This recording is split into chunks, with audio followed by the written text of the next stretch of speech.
The Team Never Quit podcast is sponsored by Navy Federal Credit Union. Navy Federal serves all branches of the armed forces and are experts in military finances. Learn more at NavyFederal.org.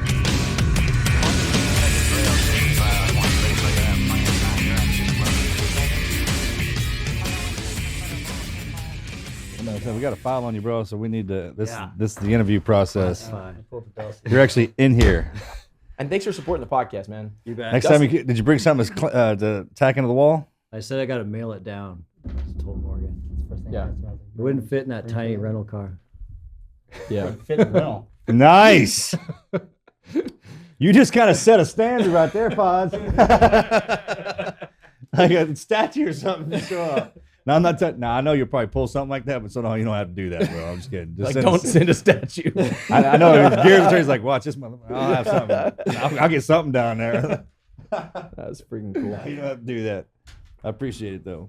All right, let's do this thing. What's up, everybody? Welcome back to another episode of the Team Never Quit podcast, hanging out with the guys in the studio. We've got our guest in person today. Right here. Dustin, what's up, man? What's up? Oh, he didn't do it. He's This scared of the summer, last name. one man, Dustin Diefenderfer. Is that it? Diefenderfer. Diefenderfer. It's Diefenderfer. just like it sounds spelled. Yeah, come on. Just get it. Figure it out, man. Figure it out. We've been having Have you figured it out? problems Come on, with say our it. crew today. Say it, Morgan. Diefenderfer? Is that right? Yeah, that was good. Damn it. Diefenderfer. Just like it's spelled. And I'm sitting Diefenderfer. here listening to him. Diefenderfer. Did you introduce yourself properly when you came in the door? Yeah, totally. Cheese whiz. Cheese. Did you say cheese whiz? Cheese donkey. Cheese donkey. Okay. So when we having problems with our crew, Talent. it's cheese donkey. They showed up hungover, probably still inebriated. See, look at this. Stuck in the booth. But we're here, man. Yeah. We are At least here. I showed up. All At right. least I'm not scared. Sorry, go ahead. I'm not scared. All right, I got a question for you guys. If your life had a theme song, what would it be? That is a great question. That is a great question, right? But then I'm going with George Thorogood, Bad to the Bone, dude. Yeah. That'd be a good one. It's a good one. I'd have to say Highwayman with my crew, right? I can say Country Boy Can't Survive. Carry On, Wayward Son. Oh, that's a good one. Country Boy Can't Survive. Oh, Yeah. thank you. Oh. Woo! Country Boy Can't Survive was a pretty good one, though. Oh, Hank, what you got? Probably Chris Ledoux thinking. Which one? Ooh. That's what I was thinking. There's one where he's bouncing around all those rodeos, getting pulled over just so he can make it on time. Chris Ledoux's a good throwback. I was just on the mower earlier in this Cowboys hat. Yeah, that's- Man, I'm a big Chris Ledoux fan. Oh yeah, he's got some good ones. He's got good road tunes. Dude, Yeah. Like Backwoods by Yourself after you've heard everything on radio a million times. you know who Cody Johnson is? Yeah. Okay. That's He's probably from that's- here. Texas, right? Yeah. Yeah, Here. Really? Yes. Right here. He's a hometown hero. Dudes all the time. He's good, he's man. kind of a he's a modern day Chris Ledoux in my opinion. Yeah. Yeah, I think this song by Kojo, it's called Doubt Me Now, would be mine. You don't know what the hell you're talking about. He knows him so well he calls him Kojo. Kojo. They're tight. That's a name. That's what they call him around All here. right. I've never heard that. That's Kojo. Yeah, that's the thing. It's a thing. No, I never heard him say that. He didn't make it up. Yeah, I'm not that good. Hell, I thought you was partners, man. What you got, Dustin? For songs? Oh, you said Chris Ledoux. I'm sorry. That's right. Yeah, Chris Ledoux. Pretty much every song Chris Ledoux sings is about me. Chicks Dig It, Chris Cagle. No. Remember that one? I know that song very well now. No. That's yours? That's a good one. Yeah, I like That's that. yours? That's mine. Chicks Dig That's It? mine. Chicks That's Dig It. mine. Oh, God. Man. He's on a roll, man. I'm on a roll. A life theme song. That's tough. though. It is, right? Yeah.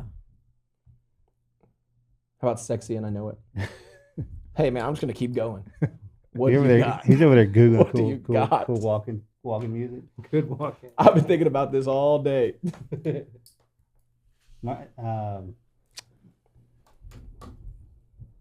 God, dog, man. This is like my favorite all-time singer right now. I just cannot think of his name. Every song he sings is badass. Genre of music, and I'll tell you who. it is. Country. Country? What about Eye of the Tiger? Just Yeah, anytime that thing comes on, man, it's just like a. Not Chris Stapleton. What's the guy we were listening to earlier? Luke Combs. Luke Combs. Yeah, yeah. Dang, man. You like Luke Combs? Yeah, he's got some good ones. I mean, everything that dude sings about Yeah. is relatable. That's a good question, man. Great question. That's a hard. That's tough. I think we should. I told I him. think we should have deep thought questions. Yeah. Like Deep where thought we think questions. on it. Like some Deep music. thought with Marcus and Morgan Luttrell. What's that? Yeah. What's that one where they used Yeah, to you play a gotta- little theme song? Yeah. I know we're supposed to have all that, man, but Hey, man, I was playing them. I was playing them. from Saturday Night Live, Yeah.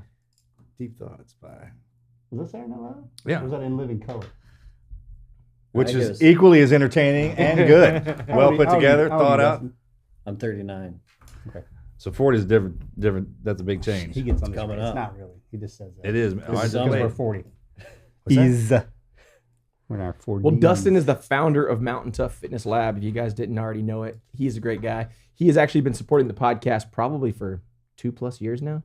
You guys have been working with us and helping us put out episodes, and we really appreciate all you guys do for us. And we, you and I have been speaking for a while now about getting you guys out here. Not And, true. Not true. Say his last name. Diefenderfer. Oh my God, man. Was that real? Still? Diefenderfer. God dang it. This is dumb. This is a stupid game. This is a dumb game. Common spelling. Say my last name. It's a village in the Black Forest. That's right. These guys might not even know my last name. Brokeback Mountain? Oh. See, Burning told you. Bush? Burning Burning Bush. Bush over there, man. Burning Bush. We went through this for Yeah. years. He's at cheese donkey status right now because he's been messing up. It doesn't so we're matter what laying your into last him. Call it name the is. cheese donkey bush, okay? Brocken. Cheese donkey. Bush. Andrew Brockenbush. There it is.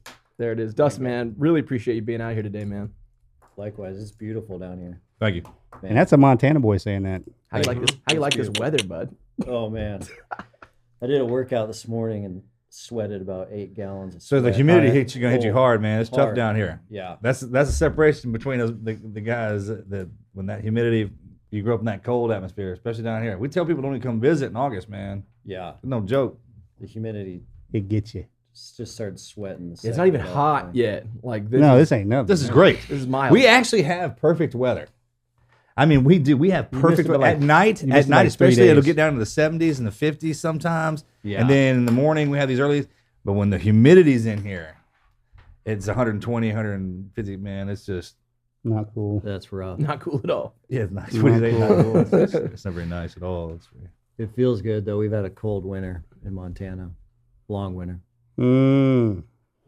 Where you at No, on we that did- one? dude, our We Christmas it was warm. Yeah, I was about to say we were in shorts for Christmas. We had the Really? freeze. Yep. We had the freeze Mm-hmm. We had a bill of Last freeze year- last year, before right? That was year before last. year before last. Yeah, that was a big deal to us.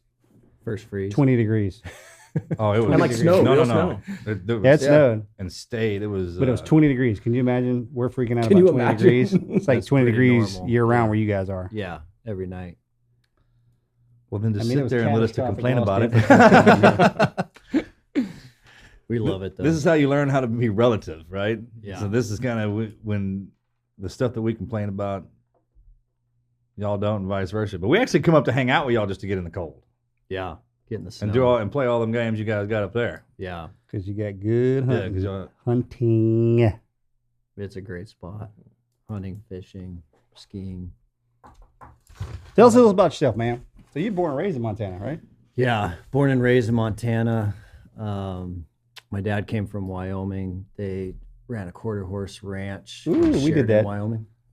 Did you grow up on that? Yeah, we moved to Billings when I was 6 months. So my dad left the ranch, got into crude oil marketing. So he's That's been a to Houston switch. a lot. Yeah, for all the crude oil, but always went down to see my grandpa in his place. He was into racing quarter horses. That's what we were, That's what we and did. and the oil business too. Yeah, Until our dad got in the chemical business, when the oil business took the hit. When was that? In the 80s. 80s. 80s, right? Yeah. 84. Right. Same Yeah. line. We were in the.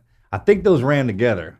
All them boys that were in the oil business got in the quarter horse. Can't make no Yeah. money on quarter horses. Because we had a quarter horse ranch. I mean, we had upwards of 800 head. No, not even close. Yeah, yeah, we did. No, that is a gross embellishment of the truth. No, it's not. We did have 4 bloodlines going through our ranch, though. You did. And we spent every weekend at the damn track. Yeah, I remember that every weekend as a kid, just standing next to my grandpa at the track. We would go like Casper, Wyoming, just watch the races. We never went that far. Oklahoma, I think. Oklahoma, yeah. Went. Maybe Kansas. They may have one went time. somewhere further than that, but we always stayed back. I know the quarter horses are pretty regional, like compared to the thoroughbreds. Still in that now?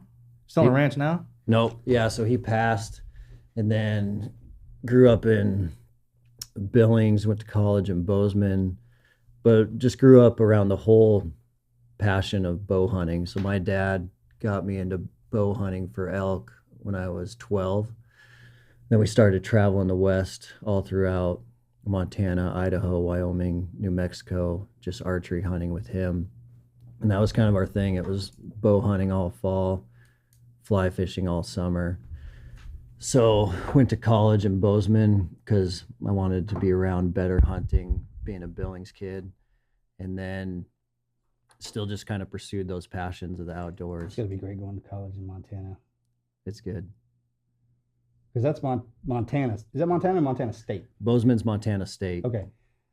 Because our country, where we went to school, is our little country college, same as the state. And we get all the hunting and fishing we could do, but not like, just different, right? Yeah. Yeah. Yeah, they still have like the gun lockers at Montana State. So you show up, put all your guns in the basement of the dorms just so you can go hunting all the time. Yeah. That's really cool. That's more Texas than Texas. It's saying something. That's pretty cool. You gotta leave it in your truck here. Yeah, exactly. You got brothers and sisters? One sister. Yeah, 4 years older than I am. What's she do? She's in Billings, just raising kids, selling insurance. Being a mommy? All your family, like how many generations have come out of there? Y'all the ones that founded it? The Mountaintop? No. Ranch. How long has your family been in Montana? Since like my grandma Irma came there in like 1910. Yeah, so way back, right?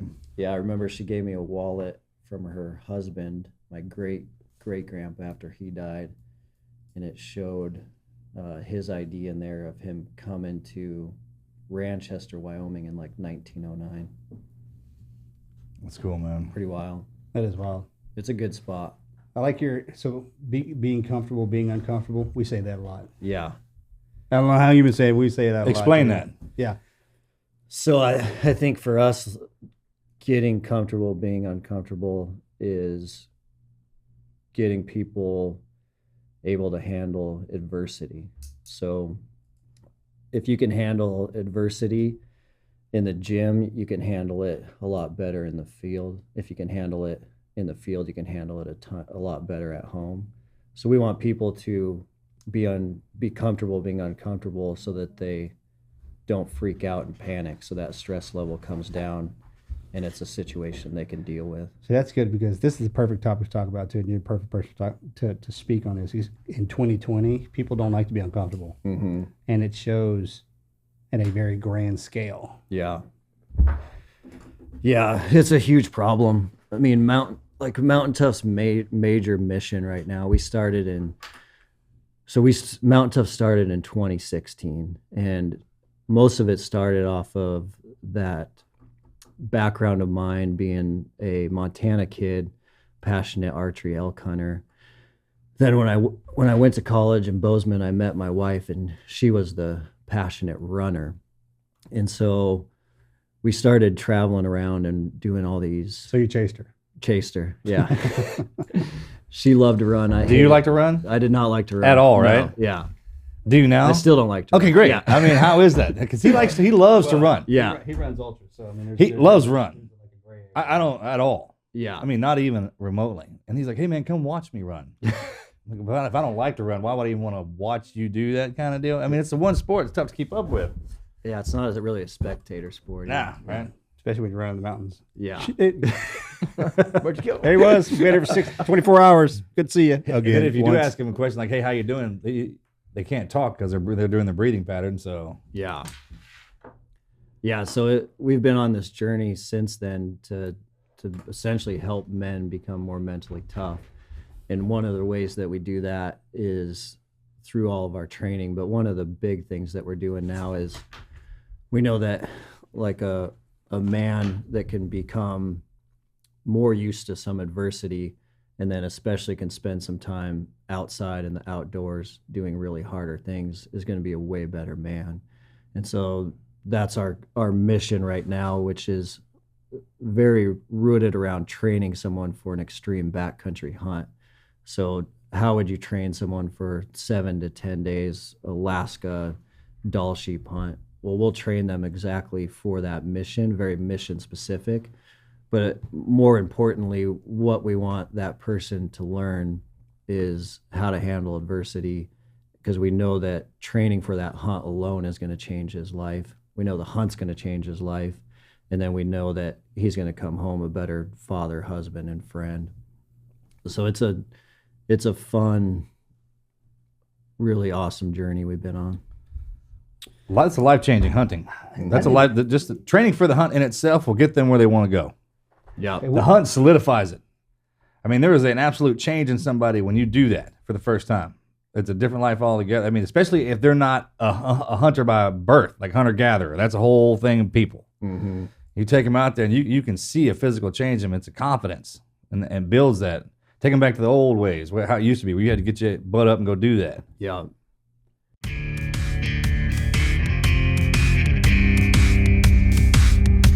Let's take a second to thank our sponsors over at GoodRx. If you've recently bought anything, and I mean anything, you've probably noticed that prices have gone up on almost every single thing you've bought, especially on those essentials like gas, groceries, and utilities. I'm paying over $5 a gallon for diesel right now. It's absurd. It's crazy. That is why it is a great time to use GoodRx to at least save on those prescription costs. How? With GoodRx, you can instantly compare prescription prices at pharmacies in your neighborhood and find discounts that could save you up to 80%.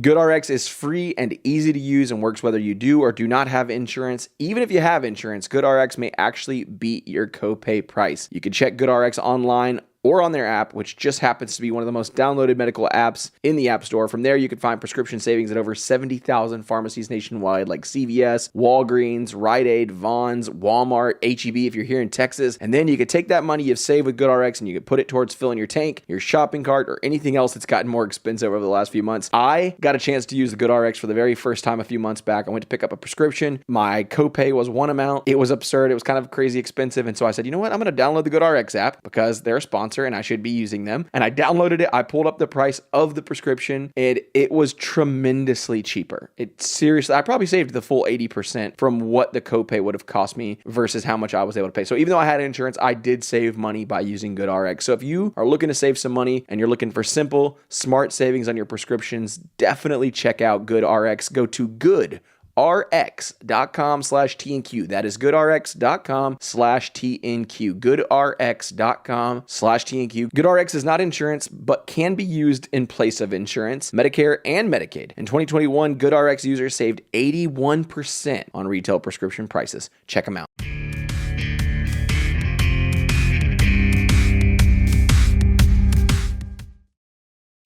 Yeah, it's funny because you're familiar with ultra running and marathons and just living in the outdoors. It's not risk. I don't know if this translates very well because like the hunt's the exciting part, but like for the runs, the race is nothing. It's the journey getting there. Yeah. It's the most rewarding. The The training race is just effect. one day, right? Yeah. The cool part about This hunting is thing- there's a I mean, reward. It'd be great to put this in. So do you guys specifically focus on training people that are going on these crazy hunts? Because I think like people in the executive levels that need to be taken outside their comfort zone in order. Yeah. Yeah, one feed the as other. grueling as it gets in corporate America, if you have somebody who, because the way we relate to it, and you can relate to this too, is like, hey, look, for us, nobody's shooting at us. It ain't that big of a deal. I'm not going to get spun up. You're not going to piss me off. I'm not going to start yelling. I'm not going to freak out because it's not that big of a deal. I've been through worse. Yeah. A lot of these people can't, they don't have that relative experience. This is, Yeah. They don't have that core of. you guys take them up there or you, Well, you do it virtually? It's all virtual. Okay. Yeah. So when we started, we were getting all the, in 2016, 17, 18, we were getting all of the diehard backcountry hunters. So there was a group of hunters out there that were just waiting for us to exist. So they were waiting for someone to train them mission specifically for this job. So we always talk about it as like in the NFL's world's best strength coach is he's going to train the offensive lineman very specific for that job. But Functional strength. Yeah, but he's going to train the wide receiver very differently than the offensive lineman. Sure. Well, no one had ever treated the backcountry hunter that way. And the backcountry hunter is a really unique athlete. they have to go in, 7 to 10 days, high elevation, rugged terrain, the weather. But what makes them pretty unique is coming out with those heavy loads. Mm-hmm. So there's not many other athletes coming out with those heavy loads on the end of their trip. And people don't know what that means. Explain it to them. I mean, we do. Yeah. You're carrying out what you shot. Yeah. But Yeah, so you're going in with 50 pounds, which is all the food, water, and supplies, shelter that you're going to need for 7 to 10 days. But if you're fortunate enough to harvest an animal, even like deer, elk, moose, bear, caribou, you're coming out with 100 pounds, 80, 90, 100 pounds. But more than that, you're usually having to do that 3 or 4 trips. So if you're on a solo like backcountry elk hunt and you're 13 miles in, if you harvest an elk on day 7, you're going to have to go in there 4 times to get that elk out. So you're going in 4 times, coming out with 100 pounds each time. So it's a very unique athlete compared to anything else. And so breaking down that athlete specifically and training them specifically is awesome, but it's also very apparent that that athlete needs to be extremely mentally tough. yeah, and to break that down, let's peel that onion back even more. So let's just say hypothetically you're going in for 13 miles for an elk. Yep. You're not walking a 15-minute pace. Mm-hmm. You're climbing mountains. You're going up. You're doing up downs. You're going at a snail's pace. So it is an evolution. Yep. Because going in, you have to pack out all the water, which weighs a ton, because you have to stay hydrated, or you become a casualty yourself. Minimal food, but you have to eat. Yep. And then by the time you get to the animal, you have to have enough store to get back out and do it all over again. Yep. And that in itself is just a kick in the cojones. Yeah. Because most guys, where it depends. Like, there's a difference between that ultra running kind of deal and then hunting up there. You training for like buddy training, they going in pairs. Because going by yourself, man, most guys, we like to do that. It's the simplicity of it. It's by yourself. It's like those rugged. But that's also where it's tough. Yeah. It's yeah. tough, A lot of these backcountry hunts will have 2 or 3 people on them for sure. But there definitely is the situations where the guy's going to go in solo. And that's where you see that's where you see if someone's going to make it or not, is you'll have someone who thinks they're really physically fit and is a phenomenal hunter, but getting their elk out solo is a whole different game. Oh. Imagine getting a moose out. It's a different pack. Yeah. Yeah. Moose quarters. I I don't even think most people know about these types of hunts, especially people here in the South. You know how physically demanding that is. Mm-hmm. Yeah, but I think to go back to your first question about corporate executives and others that could really use this kind of training, we've seen a tremendous amount of that in the last couple of years. So after we first started getting a lot of the diehards, now what we see is a ton of people are using our training, or just a ton of Americans are looking for a backcountry hunt as something that's very aspirational. So like in the corporate world, you'll see a ton of people that have never hunted out west before, but it is something they want to do 2 years from now, and they're ready to start training for it now, which is exciting for us because we know that life change is going to start to happen just by that training. Just like you saw with the ultras, like there's race day and then there's that whole year you train for that race, and you learn more from that training than you almost do on race day. I mean, the Saturdays and Sundays on training days were nightmares to prep you for that one day. Yeah. So it's almost if you want to see how tough you are, you got to see how tough you're not. And there's different arenas. So explain that. I mean, from the way I do my training now, because the way I'm beat up, when January and February come in, I got to start thinking about the gym. And I'll do that for a couple weeks. And then I'll lay my clothes out and try to get used to it. And then I'll come down to the gym and you can do one push-up and leave, because it takes more willpower to do one push-up and leave than it does to get in there and just be miserable the whole time. It's like building up a process. It's a step-by-step kind of deal. And that is, you change in that and you don't even know. Yeah. Like slow is smooth, smooth is fast. Most people won't even step in anything because they look at what they're looking at. Especially if they don't look like that. I was like, man, I can't do that because I'm not built like that. I was like, man, the mountain made that. Mm-hmm. Mountain did that to you, right? And if it's like going into people won't take jiu-jitsu because they think you're going to get your ass whipped every single freaking day. No, they're in there to coach you. They're in there to help you. You know what I'm talking about? Like it's not a beat you to death and hurt you because that scares most people away. Yeah.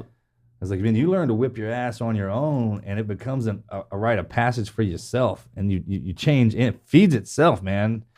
People are like, how do you keep this? Like, man, just keep showing back up. Yeah. Just keep showing Give back us a kind of an idea what.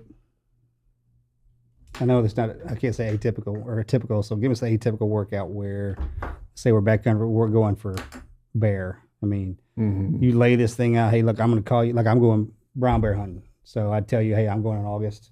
This is where I'm going. What do I need? Yeah, so all of our training is focusing on the backcountry hunter in general. So we're not going to break down for like a specific hunt, but what we are doing is breaking down that specific athlete and what they're going to need and the skills that they're going to require.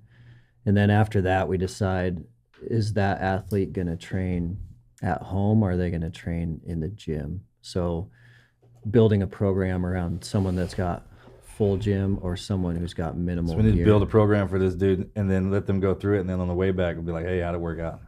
Yeah. Is that backcountry enough, the bear hunts? Oh yeah. All right, check. Oh yeah, for sure. Yeah. Yeah. Walk the walk, talk the talk. Yeah, I'm excited for you, man. Okay, we got another dude. He can do it. I think the adversity building though is spot on, where people get to where it is just one baby step after another baby step after another baby step, and then they look back and realize they're way tougher than they used to be. Is that how you push people? I get the question all the time. How do I push past mental fatigue and a mental breakdown? You guys have a program that does it in just small, baby, like you're saying, like baby steps. You'll meet a threshold. You'll meet a threshold and then exceed a threshold. Is that kind of y'all's philosophy? Yep.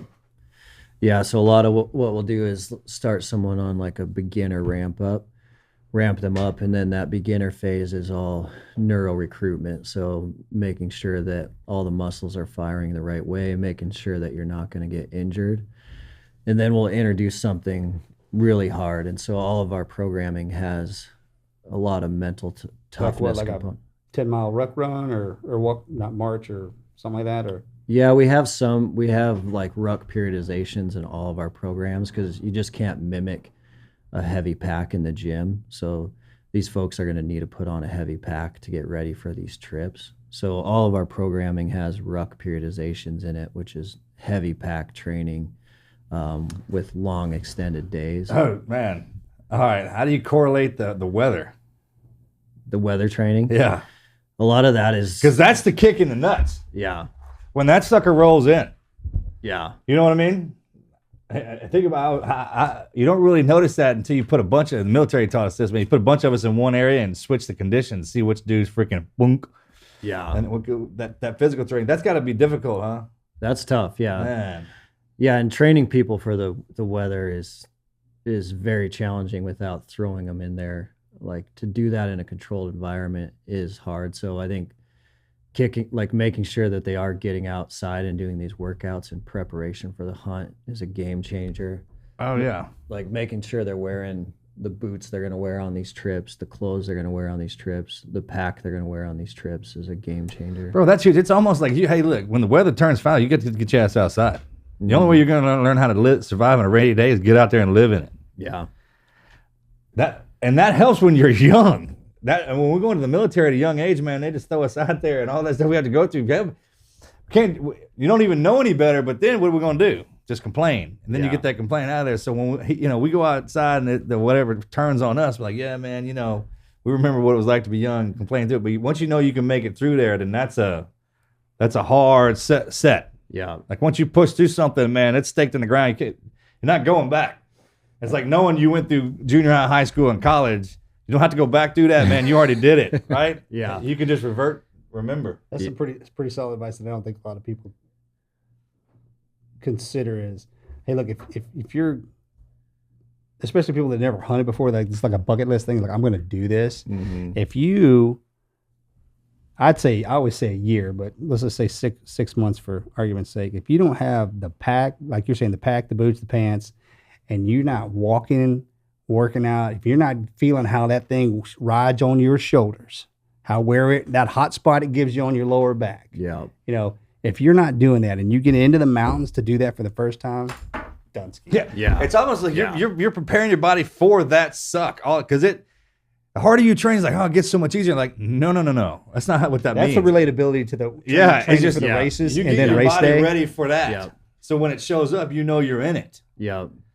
And the more you do it, sure. It's like get good at something and get to you not bad at it. But all the scars that we carry and everything from all of that, I mean, when we throw it on there, it's still, we can feel it. Yeah. Have you gotten any feedback from anybody that trained that's like, I showed up wearing a new pair of boots? They told me they weren't going to give me a blister. That's awesome. It's so crazy how like common that is for. How do you address me? Like, hey man, you look new. Yeah. This is going to be a You're problem. shiny. You look kind of new, man. Oh man, it's so common. People crashing and burning because they didn't try their gear out, which is crazy because like to be a really proficient hunter, they're going to spend all summer shooting their bow. They're going to spend all summer shooting their rifle, but they need to treat their body as a weapon too to be ready for these trips. It never failed. And I always, he and I both went through sniper school, and it never fails when you're doing those stocks. You got your ruck, you got your drag bag, you got your gills, you got cameras, you got everything. And every single time you got in a position to take the perfect shot, you were never ever laying perfectly prone. Mm-hmm. You're literally like bouncing on one knee, leaning up against a tree. I mean, something crazy. Yeah. And practicing that way, because when it comes down to the shot and you traipsed up through those mountains and out through that miserable, you're never going to be comfortable. If you look good in practice, you're not practicing. Yeah. At all.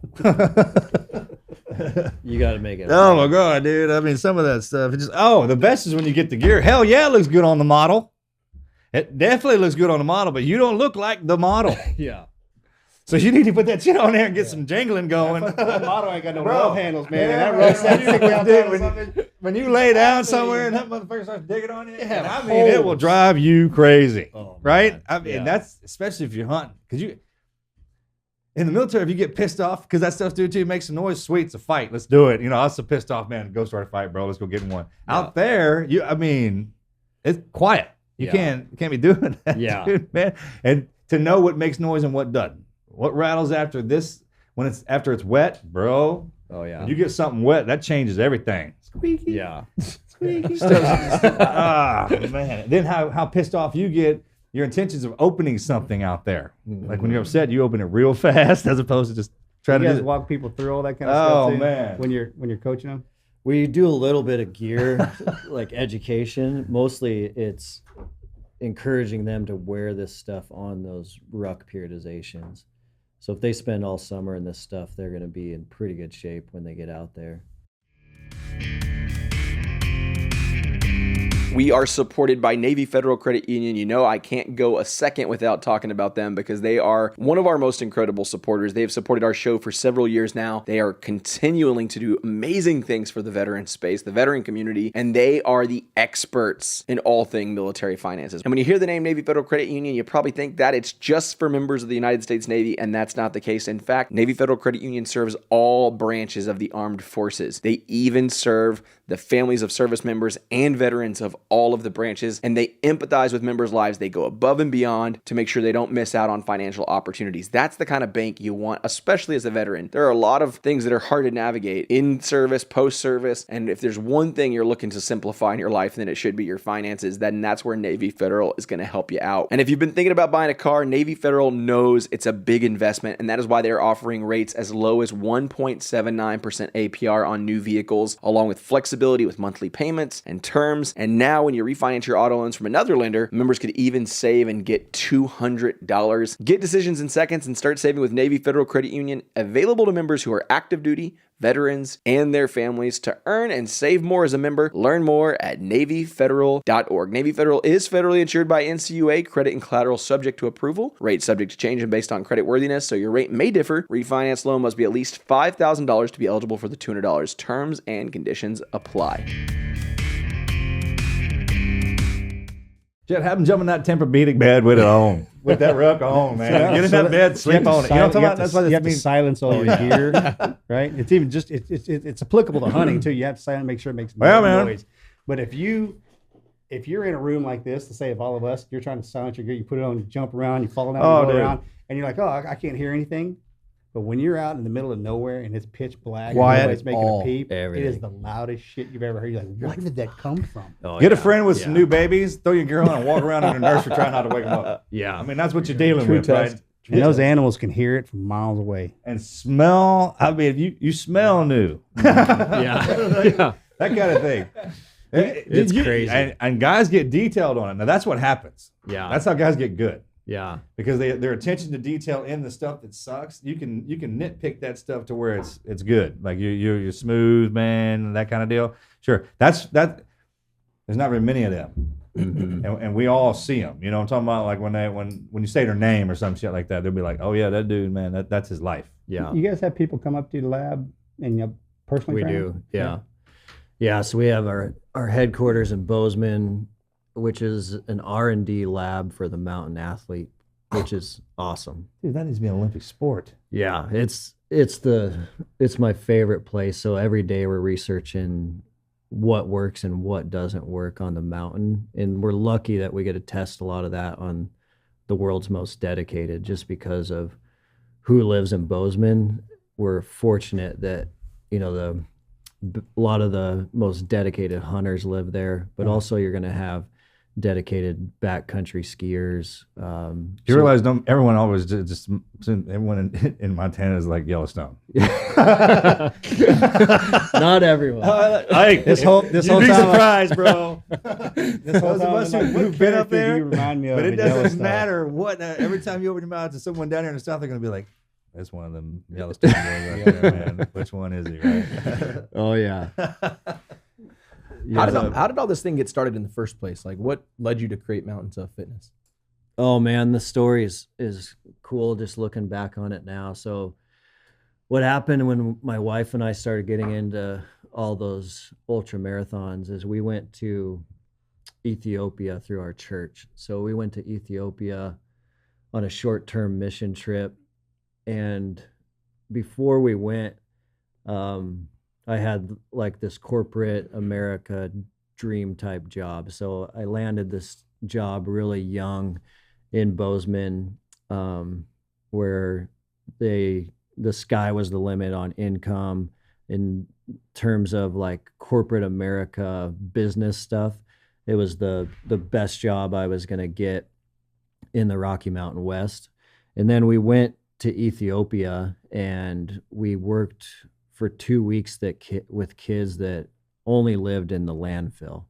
So these kids slept in the landfill, ate in the landfill, hung out in the landfill all day. So think of your like big local dump where everyone's taking their stuff all day long.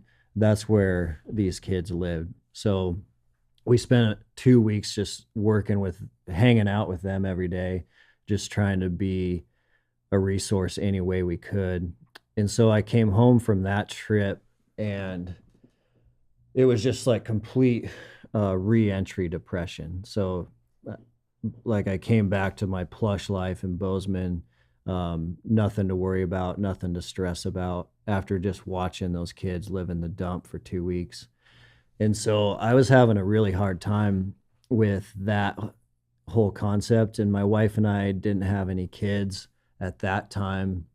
And so we're like, now's the time to go back. Let's just go back. Now's the time. And so we both quit our big kind of corporate America dream jobs. She was in advertising and in nursing school. And then I quit my job and we went back to Africa full time. And so we wound up in Uganda, and Uganda had a few years earlier, just came out of that civil war with Joseph Kony. So Joseph Kony was leading the LRA, the child kids, soldier. all the kids. Yeah. So he had child soldiers just steamrolling through there. And we worked with an orphanage that was out there to rescue those kids. And the coolest thing about this place was there's a lot of orphanages in Africa, but this one in particular, the whole model was to keep kids from being in this orphanage system their whole lives, which is a component I loved. The model was like, let's rescue these kids, but then let's teach them some skills so that they can be the next leaders in their region. So the entrepreneurship skills we were able to teach them, and then my wife was able to teach the nursing skills, was phenomenal. And so we ran this place of 240 kids, and a lot of them were casualties of the war. So a lot of them had lost their whole family because the LRA had came through their whole village. But the crazy part was, like, a lot of kids there were child soldiers themselves that had been rescued from the system. So, like, there was boys there that were in situations where the LRA would come into their village in the middle of the night and they would ask the boys if they would join. So one of our guys, they asked if they would join. The brother said no, and they just shot the brother right in the head right next to him. And then, so he ended up being a child soldier because he didn't want to get shot like his brother. And then they would just send him into villages with machetes in the middle of the night. And so the kids that we were able to work with was just life-changing, game-changing stuff. It was the funnest, most rewarding, adrenaline-pumping, challenging season of my life for sure. And so how this all led to Mountaintop is kind of it's kind of cool looking back on, just like looking back on God's footsteps now is crazy, because there was there was like the ranch history in our family, and then there was the elk hunting of my childhood with my dad, and then the ultra running with my wife into the work in Africa. All of those components, like, I have a part in Mountaintop, which is awesome, when the whole like grit and adversity that's involved. But what happened that started us officially was we thought we were going to stay in Uganda forever, and it was the best thing we ever did. And then my wife got pregnant, and so at 9 months we came home to Bozeman to have my first daughter be delivered, and we had no plan B. We for sure thought my daughter would be born in Bozeman, and then we would just be right back at the guest house a few weeks later. And being like a first-time parent, I had no idea what that was. I had no idea Awesome. what that actually meant. So we ended up having our daughter, and when she came out as a real human, I was like, there's no way that I can take this tiny little thing back to Uganda right now. And so what that led to was, like, the best part of that was it led to this like paradigm breaking, where it was like, you don't need to just go back and chase the corporate America stuff that everyone else is doing. You don't need to do what everyone else is doing. And then Africa teaches you a ton about, like, you don't need to worry so much about money and finances and corporate ladder type stuff. And so, you know, one big eye opener of Africa is the people are generally way happier than Americans. So people living over there with nothing are typically pretty happy and smiling and having pretty good days for the most part. And so all of those events, what it did lead me to do was I knew I was going to start. Besides the kids and everybody running in the tents with machetes. Yeah. I mean, besides that can get out of hand. Yeah, that stuff is crazy. But I think, How is that? That's a huge paradigm shift, right? yeah, the happiness. Well, no, to be that happy, but for that to, I don't know, that's crazy. The rest of the world has no clue. How That- A lot of people don't even know that exists. Mm-hmm. And if they even do, they don't know what that really is. smells like. Yeah.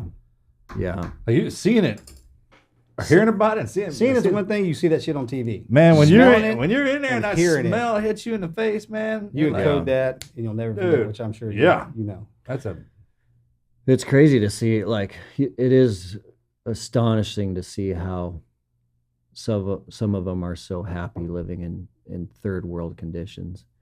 I think a lot of it is they're not very distracted like Americans are. So they're not on their phones all day. They're not chasing a lot of different emails. I think a lot of it is their connection to nature is way deeper. oh sure, that's how you reset. Yeah.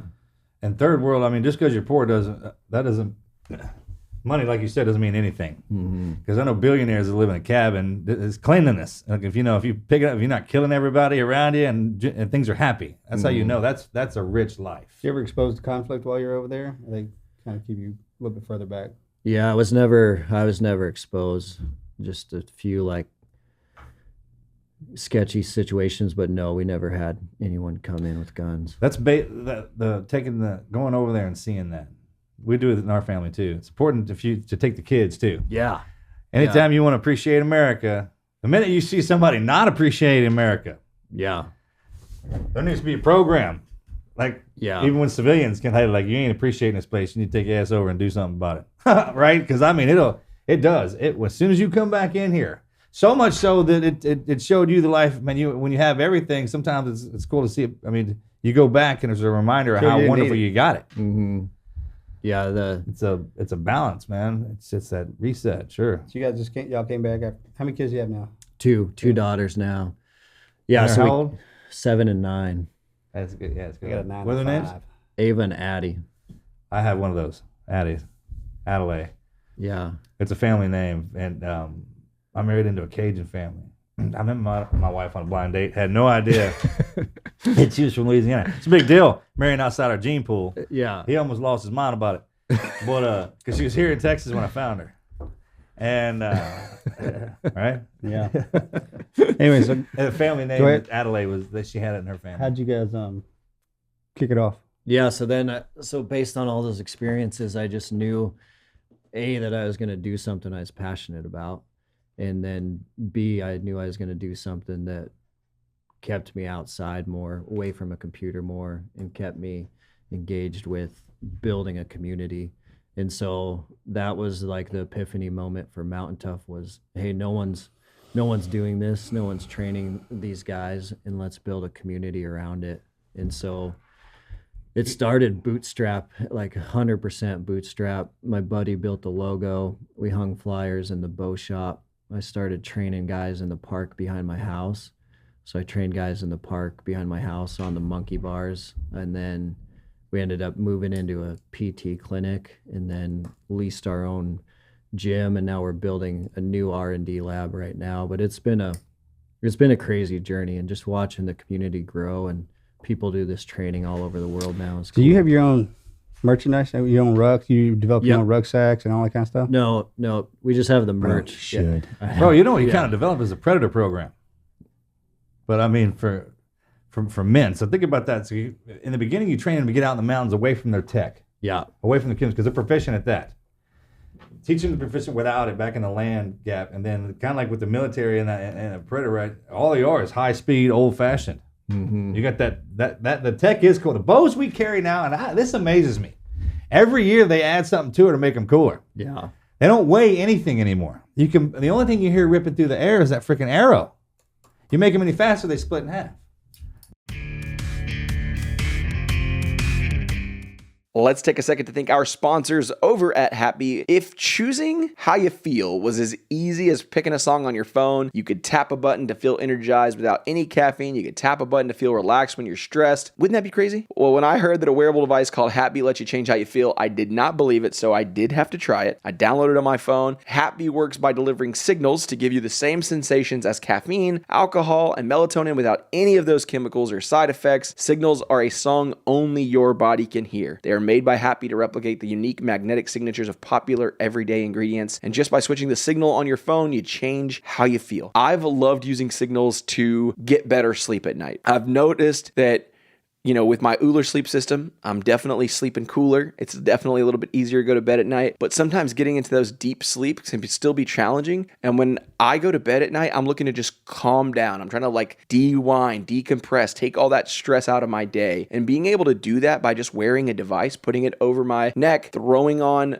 the app, opening up, picking kind of my favorite mix, that has been incredible for helping me sleep better. At first, when I first started out and I was still trying to figure it out, I was like, a little skeptical. I don't know what to think about this. But it wasn't until the next morning when I woke up and I was like, whoa, I clearly got some of the best sleep in a while. I was clearly in REM. I was dreaming like crazy. I had a lot more energy that next day. I could tell then Happy really worked. And they are backed by decades of research. And it has a 365-day guarantee. That means you could try it for a whole year. Happy is a publicly traded company on the Toronto Stock Exchange with the symbol HAPB. If you're wanting to give it a try, if you're looking for more energy, if you're looking for better rest, if you're looking for meditation or relaxation or any of these things, and you don't want to have to use some weird chemical product for it, then you should definitely give Happy a try. You're going to love it as much as I do. Order today and you'll save 25%, and they're going to give you 30 days of free access to all of their signals. Take advantage of their 365-day guarantee today. Go to happy.com/TNQ. That's HAPBEE.com/TNQ. You're going to save 25%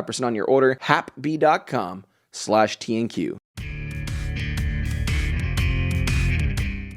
It's crazy. It's pretty unbelievable, right? Yeah. With the tech that we have, I would imagine now they'll get into where they can fold out. You collapse back and stuff, but- recurve, longbow, or compound? Compound.